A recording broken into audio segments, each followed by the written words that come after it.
నమస్తే. దేశవ్యాప్తంగా ఆపరేషన్ కగారు మావోయిస్టులే కాదు మేధావుల్ని ఇక ప్రజా సంఘాలని పౌర హక్కు సంఘాల నేతల్ని సామాన్యుల్ని కూడా కంగారు పెడుతుంది. సో దేశవ్యాప్తంగా ప్రతి ఒక్క అడవిని జల్లెల పట్టి మావోయిస్టుల ఏరువేతకు కేంద్ర ప్రభుత్వం శ్రీకారం చుట్టింది. 2026 మార్చి 31 నాటికి ఆపరేషన్ కగారు ముగుస్తుంది. మావోయిస్ట్ రహిత భారత్గా మరి ఉండబోతున్నటువంటి స్టేట్మెంటు కేంద్ర హోంశాఖ మంత్రి అమిత్ షా ఇచ్చిండు. ఈ నేపథ్యంలోనే వరుస ఎన్కౌంటర్లు జరుగుతూ వచ్చినాయి. అటు పోలీసులు ఇటు మావోయిస్టుల మధ్య ఎన్నోసార్లు కూంబింగ్ నిర్వహించుకున్నారు, ఎన్నోసార్లు కాల్పులు జరిగినాయి. సో చివరికి ఛత్తీస్గఢ్ తెలంగాణ బార్డర్లో ఉన్నటువంటి కర్రెగుట్టల దాకా ఈ ఆపరేషన్ కగార్ ఆపరేషన్ మరి కర్రెగుట్టలు అనేది ప్రస్తుతం చర్చనీయాంశంగా మారింది. 6 రోజులుగా మరి కర్రెగుట్టల్లో పోలీస్ భద్రతా బలగాలన్నీ కూడా మోహరించినాయి. అక్కడ ఇడ్మా ఉన్నాడు, ఇడ్మాకు సంబంధించినటువంటి దళాలు ఉన్నాయన్నటువంటి నేపథ్యంలో సమాచారంతో 6 రోజుల పాటుగా హెలికాప్టర్లు, డ్రోన్లు మరి ఆయుధాలతో పోలీసు బలగాలు కాపు కాస్తున్నటువంటి పరిస్థితి మనకు కనిపిస్తుంది. సో ఒకసారి మాట్లాడదాం. ఆపరేషన్ కగారు మీద రాజకీయ నాయకులు స్పందిస్తున్నారు. మాజీ ముఖ్యమంత్రి కేసీఆర్ స్పందించారు, మరి ఎమ్మెల్సీ కవిత స్పందించింది. ఓవైపు ప్రజా సంఘాలు, శాంతి చర్చల కమిటీ అయినటువంటి మెంబర్స్ అయినటువంటి ప్రొఫెసర్ అరగోపాలు, చంద్రశేఖర్ లాంటి వాళ్ళందరూ కూడా, జంపన లాంటి వాళ్ళందరూ కూడా నిన్న ముఖ్యమంత్రిని కలిసి రేవంత్ రెడ్డిని శాంతి చర్చలకు మీరు సానుకూలంగా స్పందించాలి, శాంతి చర్చలకు కేంద్రంతో మీరు మాట్లాడే ప్రయత్నం చేయాలని చెప్పారు. సో ఇవాళ జానారెడ్డితో మరి ముఖ్యమంత్రి రేవంత్ రెడ్డి భేటీ అయ్యి శాంతి చర్చల మీద ఇవాళ క్యాబినెట్ సంబంధించి మంత్రివర్గంతో డిస్కషన్ చేసి కాంగ్రెస్ ప్రభుత్వం శాంతి చర్చల మీద ఒక నిర్ణయం తీసుకున్నటువంటి అవకాశం కనిపిస్తుంది. మాట్లాడడం ఇదే అంశం మీద ప్రస్తుతం మనతో పాటు ఇక సిపిఐ రైట్. సో ఒకసారి మాట్లాడే ప్రయత్నం చేద్దాం. మనతో పాటు సిపిఐఎంఎల్ న్యూ డెమోక్రసీ మాజీ దళ కమాండో మదన్తో మాట్లాడే ప్రయత్నం చేద్దాం. అవునూరి మదన్నడు, మాజీ దళ కమాండో. అన్న నమస్తే. ఎట్లా చూస్తారు ఈ ఆపరేషన్ కగారు, ఆపరేషన్ కర్రెగుట్టలు ఎట్లా చూస్తారు? రాజకీయ నాయకులంతా కూడా స్పందిస్తున్నారు, శాంతి చర్చలకు మరి పిలుపునివ్వాలి, శాంతి చర్చలకు కేంద్రం దిగిరావాలంటున్నారు. ఎట్లా చూస్తారు మీరు ఒక మాజీ దళ కమాండోగా? మావోయిస్టులను అంతమొందించేటువంటి ఒక చర్యల్ని కేంద్ర ప్రభుత్వం చేపట్టింది. ఎందుకు పూనుకున్నది అనేటువంటిది అంటే, ఏజెన్సీ ప్రాంతంలో దాదాపు ఖనిజ సంపదలు అనేటువంటివి 89 రకాలుగా ఉన్నాయి. ఈ ఖనిజ సంపదనంతా కార్పొరేట్ కంపెనీలకు, ఆదానీలకు, అంబానీలకు, సామ్రాజ్యవాద అప్పగించేటువంటి ఒక వైఖరిని, వాటిని దారాదత్తం చేసేటువంటి వైఖరిని ఈ కేంద్ర ప్రభుత్వం చేపట్టింది. ఈ వైఖరి సరికాదని చెప్పి దీన్ని ప్రశ్నిస్తుని, దీన్ని వ్యతిరేకిస్తున్నటువంటి వాళ్ళందరినీ, ముఖ్యంగా ఆదివాసీల్ని ఈ 3 నెలల కాలంలో 500కి పైగా హత్య చేయటం అనేటువంటిది జరిగింది. ఇవన్నీ కూడా చట్ట వ్యతిరేకంగా జరుగుతుంది. మొత్తం ఏజెన్సీ ప్రాంతంలో దాదాపుగా 6 లక్షల సైన్యాన్ని ఎక్కడో మన దేశం మీద దాడులు చేస్తే ఇతర దేశస్తులు ఆ దాళ్ళని తిప్పికొట్టేటువంటి ప్రాంతంలో ఉండేటువంటి సైన్యం తీసుకొచ్చి అమాయటువంటి 5 కిలోమీటర్లకు ఒక అవుట్ పోస్ట్ ని ఏర్పాటు చేసి ఆ స్టేషన్లలో ఉంచుతూ ఆదివాసీల్ని హత్యలు చేస్తున్నారు. ఇంత దుర్మార్గమైనటువంటి చర్యలకు ఎందుకు పాల్పడుతున్నారు అంటే, ప్రాంతంలో ఉన్నటువంటి సంపదనంతా కార్పొరేట్ పెట్టుబడిదారులకు అప్పగించడంలో భాగంగానే ఈ దాడుల్ని వ్యతిరేకిస్తున్నాం. చర్చల ద్వారా సమస్యని పరిష్కరించాలని చెప్పి డిమాండ్ చేస్తున్నాం. ఈ రోజు కర్రెగుట్ట ప్రాంతంలో దాదాపు తెలంగాణ, ఆంధ్ర సరిహద్దు ప్రాంతంలో ఉండేటువంటి ప్రాంతంలో కర్రెగుట్ట మొత్తం ఆ ఏజెన్సీ ప్రాంతంలో గిరిజన గ్రామాలన్నింటినీ ప్రభుత్వ బలగాలు 20,000కు పైగా ఆ గుట్టను చుట్టుముట్టాయి, గ్రామాలన్నింటినీ చుట్టుముట్టాయి. దాదాపు గ్రామాలని చుట్టుముట్టి ఆదివాసీలందరినీ వాళ్ళ కంట్రోల్కి తీసుకొని కొంతమందిని హత్య చేసినట్టు కూడా మీడియాలో వస్తున్నటువంటి కథనాల్ని మనం చూస్తున్నాం. అందుకోసమే ఇట్లాంటి వాటన్నిటిని నిలుపుదల చేయాలి అని చెప్పి మేము భావిస్తున్నాం. అట్లాగే తెలంగాణ రాష్ట్ర కాంగ్రెస్ ప్రభుత్వం, రేవంత్ రెడ్డి ప్రభుత్వమే స్పందించాలి. కేంద్ర ప్రభుత్వం చర్చలకు వచ్చేటువంటి విధంగా రాష్ట్ర ప్రభుత్వం ఒత్తిడి చేయాలని చెప్పి మేము కోరుతున్నాం. ఆపరేషన్ కగారు వెనుక ఉన్నటువంటి అంతరార్థం ఏమనుకుంటున్నాను? ఎందుకంటే ఒక మాజీ దళ కమాండోగా ఎందుకు ఇప్పుడు ఇమీడియట్ గా మావోయిస్టులందరినీ ఎన్కౌంటర్ చేయాల్సినటువంటి అవసరం ఏముందంటారు? దానికి ప్రధాన కారణం ఏమై ఉండొచ్చు అంటారు? దానికి ప్రధానమైనటువంటి కారణం అక్కడ ఉండేటువంటి ఏజెన్సీలో ఉండేటువంటి ఖనిజ సంపద, అడవి సంపద, అడవి మొత్తం టోటల్ గా కార్పొరేటు కంపెనీలకి, ఆదాని అంబానీ కంపెనీలకి, సమాజవాద కంపెనీలకి కట్టబెట్టాలి అనేట్టు చెప్పి కేంద్ర ప్రభుత్వం అడవి సంరక్షణ 2000 నియమాలను తీసుకొచ్చి ప్రయత్నం చేస్తుంది. ఈ ప్రయత్నంలో అక్కడ ఉండేటువంటి ఆదివాసులు అడవుల్ని కాపాడారు, అడవి సంపదని కాపాడారు. ఒక రంగంగా అడవులు కాపాడటం అంటేనే ఈ దేశాన్ని కాపాడేటువంటి ఒక పాత్రని రోజువాసి మూలవాస గిరిజనులు రక్షణగా నిలబడి ఉన్నారు కాబట్టి వ్యతిరేకిస్తున్నారు. కాబట్టి వాళ్ళని హత్య చేయడానికి పూనుకున్నారు. ఈ సంపద వాళ్ళ కట్టబెట్టేందుకు ప్రధాన ప్రభుత్వం పూనుకున్నది. రాష్ట్ర ప్రభుత్వం తక్షణమే స్పందించాలి,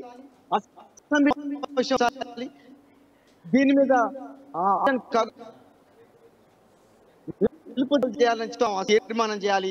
రాష్ట్ర ముఖ్యమంత్రి గారు వెంటనే స్పందించి కేంద్ర ప్రభుత్వం చర్చలకు వచ్చేటువంటి విధి తీసుకురావాలని చెప్పి మేము ప్రభుత్వంగా రాష్ట్ర ప్రభుత్వాన్ని కూడా కోరుతున్నాం. అట్లాగే టిఆర్ఎస్ అధినాయకుడైనటువంటి వరంగల్ సభలో ప్రకటించాడు, ఆపరేషన్ కగారు నిలుపుదల చేయాలని చెప్పి, ఈ దాడుల్ని నిలుపుదల చేయాలని చెప్పి కోరినటువంటి ఒక వైఖరి ఏదైతుందో ఈ వైఖరిని ఆహ్వానిస్తున్నాం. అయితే ఇది ఎన్నికల కోసం, ఎన్నికల కోణం నుంచి దీన్ని చూడకుండా ఈ రోజు రాజకీయ కోణం నుంచి చూడాలి. కార్పొరేట్ కంపెనీలకు అప్పగించేటువంటి కేంద్ర ప్రభుత్వం, మోడీ ప్రభుత్వం, అమిత్ షా ప్రభుత్వం అనుసరిస్తున్నటువంటి ఒక వైఖరి సరికాదనేటువంటి వైఖరితోటి దీన్ని చూసి ఖండించాలి. కేంద్ర చర్చలకు వచ్చేటువంటి విధంగా అన్ని రాజకీయ పార్టీలు, ప్రసంగాలు స్పందించాల్సిన అవసరం ఉందని చెప్పి మేము ప్రధానంగా భావిస్తున్నాం. ముఖ్యంగా తక్షణమే ఆ ప్రాంతంలో, ఏజెన్సీ ప్రాంతంలో ఏర్చినటువంటి 6 లక్షల సైన్యాన్ని వెనక్కి పిలిపించాలి. దాడుల్ని ఆదివాసీల పైన చేస్తున్నటువంటి ఒక దాడుల్ని నిలుపుదల చేయాలి. అట్లాగే కర్రెగుట్ట ప్రాంతంలో ఏర్పాటు చేసి 20,000 సైన్యాన్ని వెనక్కి తీసుకురావాలి అనేటువంటి మేము డిమాండ్ చేస్తున్నాం. మావోయిస్టులతో తక్షణమే చర్చలకి సిద్ధం కావాల్సిందిగా మేము ప్రధానంగా సిపిఎంఎల్ న్యూ డెమోక్రసీగా కోరుతున్నాం. సో సిపిఐ న్యూ డెమోక్రసీకి నేతగా మీరు భవిష్యత్తులో ఎటువంటి కార్యాచరణ చేయబోతున్నారు? మొన్నటి వరకు మనం కనుక చూస్తే ఓన్లీ పౌర హక్కుల సంఘ నేతలు, ప్రజాసంఘ నేతలు, సిపిఎం లాంటి వాటి మాత్రమే ముందుకు వచ్చినటువంటి పరిస్థితి. ఇప్పుడు మాజీ ముఖ్యమంత్రి కేసీఆర్ స్పందించారు, కవిత స్పందిస్తున్నది. ప్రస్తుతం ముఖ్యమంత్రి రేవంత్ రెడ్డి కూడా శాంతియుత చర్చలకు సంబంధించి డిస్కషన్ చేస్తూ ఉన్నారు. ఈ టైంలో మరి మీ న్యూ డెమోక్రసీ ఇంకెటువంటి స్టెప్ ముందుకు తీసుకెళ్లేటువంటి అవకాశం కనిపిస్తుంది? అన్ని శక్తుల్ని, రాష్ట్రంలో దేశంలో ఉండేటువంటి ప్రజాస్వామిక వాదుల్ని, మేధావుల్ని, విద్యార్థుల్ని, అన్ని రాజకీయ పార్టీల్ని కలుపుకొని శాంతియుత చర్చలు జరిపేంత వరకు ప్రజా ఉద్యమాల్ని తీవ్రతరం చేస్తాం. అట్లాంటి ఉద్యమాలతోటి కేంద్ర ప్రభుత్వాన్ని మెడలు వంచి చర్చలు జరిగే విధంగా తమ పోరాటాల్ని కొనసాగిస్తాము. కొనసాగించేందుకు కావాల్సినటువంటి చర్యల్ని ఇప్పటికే సిపిఎంఎల్ న్యూ డెమోక్రసీ తెలంగాణ రాష్ట్రంలో ఆందోళన కార్యక్రమాలు చేపట్టింది. ఇది దేశవ్యాప్తంగా కూడా విస్తరించేటువంటి విధంగా చూస్తాం. ఇట్లా బూటకపు ఎన్కౌంటర్ లాంటి ప్రచారం కూడా జరిగింది గతంలో. సో మీరు విశ్వసిస్తున్నారా నిజంగానే ఎన్కౌంటర్ జరిగిందా లేక బూటకపు ఎన్కౌంటర్లా? ఏమనుకుంటున్నారు? ఎందుకంటే చాలామంది 100 మంది మావోయిస్టుల్ని మట్టుపెట్టినటువంటి పరిస్థితి కనిపిస్తుంది పోలీసు బలగాలు. ఒకరిని ఇద్దరిని మావోయిస్టుల్ని ఎక్కడో అనారోగ్యాలకి తోటి ఇబ్బంది పడాలని అరెస్ట్ చేయడం, ఒకరిద్దరు ఆదివాసీ గిరిజనులను అరెస్ట్ చేయడం, తీసుకొచ్చి వాళ్ళ దగ్గర నిజమైన అందులో ఈ 3 నెలల కాలం 100 మంది ఆదివాసీ గిరిజనులని చేసినటువంటి స్థితి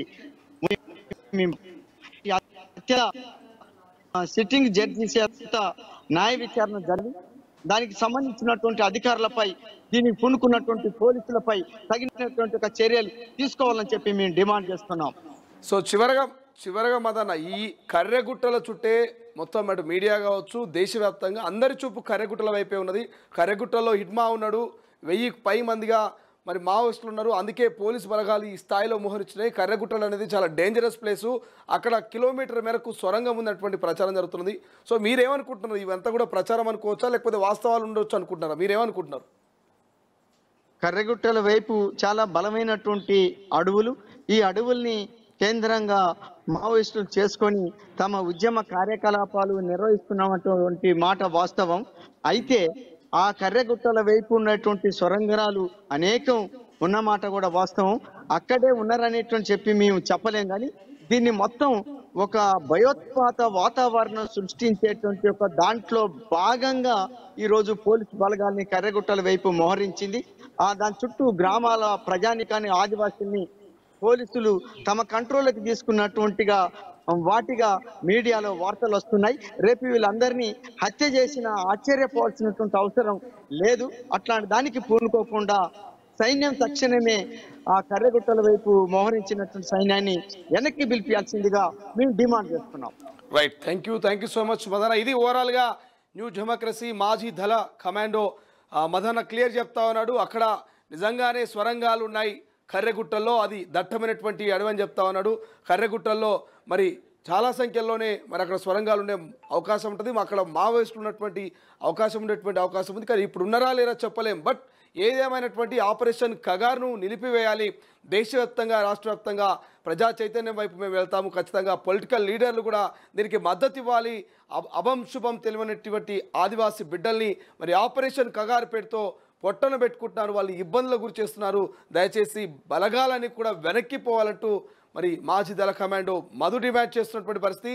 కేవలం అదే కాదు, చాలామంది అటు పౌర హక్కు సంఘాలు, ఇటు ప్రజా సంఘాలు, మేధావులు, ప్రొఫెసర్లు, ఇక చాలామంది కూడా ఇదే డిమాండ్ చేస్తున్నారు. శాంతి చర్చలకు కేంద్రం నుంచి మరి రెస్పాన్స్ రావాలంటూ గతంలో మావోయిస్టులు రాసినటువంటి లేఖలు కూడా అనేక మార్లు వైరల్ అయినాయి, అనేక మార్లు ప్రజల్ని ఆలోచింపజేసినాయి.